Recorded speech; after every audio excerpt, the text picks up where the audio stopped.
খুড়ো, আমাদের যা হওয়ার হয়েছে, তুমি এবার রক্ষা করো। বল ভম্বল, আমি তোদের কিভাবে সাহায্য করব? এই নদীর তলার পিশাচরা আমাদের শরীরগুলো নদীর তলায় নিয়ে যেতে চায়। তুমি আমাদের শরীরগুলো নিয়ে যাও, আমাদের শেষ কাজটা সম্পন্ন করো, তবেই আমাদের শান্তি। ভম্বলের কথা শেষ হতেই যেই না ন্যাপা, পল্টু আর খুড়ো এগোতে যাবে, ঠিক তখনই নদীর তলা থেকে প্রবল আক্রোশে চিৎকার করতে করতে বেরিয়ে আসলো সেই সব পিশাচের দল।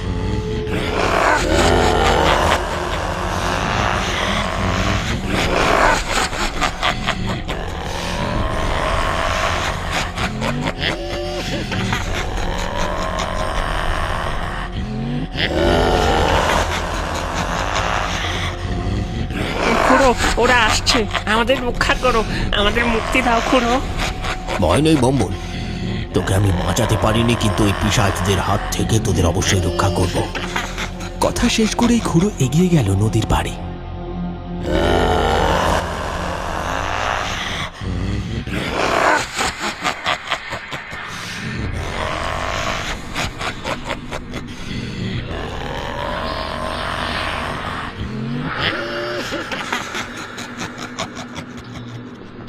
কাদা জলের উপর দাঁড়িয়ে চিৎকার করে বলতে লাগলো, দাঁড়িয়ে যা তোরা, তোদের এই জঘন্য খেলা বন্ধ কর এবার। তোদের সাথে যেটা ঘটেছে সেটা তোদের কপাল, এর পেছনে সাধারণ মানুষের কোনো হাত নেই। তোরা ফিরে যা, ফিরে যা তোরা।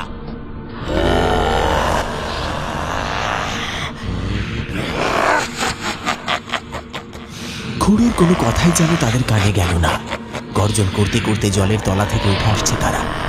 ন্যাপা আর পল্টু নদীর পাড়ে দাঁড়িয়ে সেই দৃশ্য দেখছে। আমি শেষবারের মতো বলছি, দাঁড়িয়ে যা তোরা, নয়তো পরিণাম ভালো হবে না। খুড়ো বারবার থেমে যেতে বলছেন সেই সব পিশাচদের। খুড়ো বাধা দেওয়া সেই পিশাচ খুব রেগে খুড়োর দিকে এগিয়ে আসে। খুড়ো, আমাদের যা হওয়ার হয়েছে, তুমি এবার রক্ষা করো। বল ভম্বল, আমি তোদের কিভাবে সাহায্য করব? এই নদীর তলার পিশাচরা আমাদের শরীরগুলো নদীর তলায় নিয়ে যেতে চায়। তুমি আমাদের শরীরগুলো নিয়ে যাও, আমাদের শেষ কাজটা সম্পন্ন করো, তবেই আমাদের শান্তি।